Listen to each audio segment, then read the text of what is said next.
Hello everyone! Today I'm going to be talking about the mystery of mirages. Have you ever wondered, what is a mirage? How do mirages form in the desert? Can mirages form outside of a desert? To find the answers, let's dive in and learn about the mystery of mirages. What is a mirage?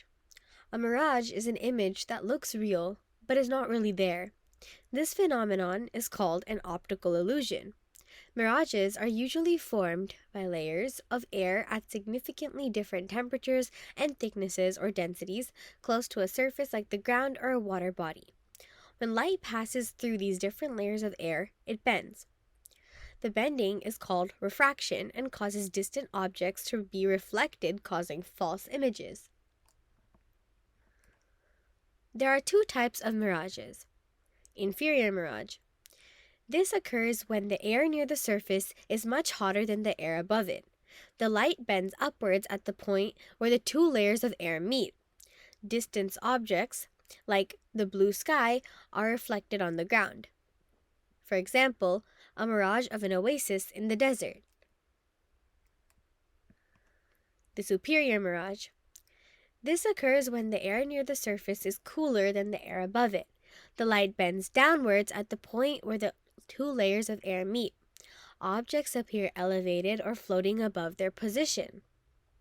For example, distant islands floating above the sea when observed from a ship. Here are some interesting facts about optical illusions or phenomena. Fata Morgana is a mirage that occurs in the Arctic. In 1818, an expedition crew saw towering mountains in the Arctic, which they called the Croker Mountains. A broken specter is a special kind of shadow that appears on clouds or fog when someone stands on a high mountain or hill. Their shadow seems huge and surrounded by a colorful halo when the sun is behind them. A sundog is an optical phenomenon in which bright spots appear on either side of the sun at the same altitude.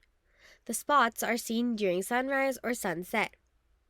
Solar pillars occur when sunlight reflects off the surfaces of horizontally oriented ice crystals in the atmosphere. Let's quickly recap what we learned about mirages. A mirage forms when light passes through layers of air with the same temperature and density. True or false? This is false. What is the bending of light that passes through different layers of air called? Refraction. What type of mirage forms when the air near the surface is much hotter than the air above it? In an inferior mirage. And lastly, what type of mirage forms when the air near the surface is much cooler than the air above it? A superior mirage. Alright, that's it. Thanks for watching.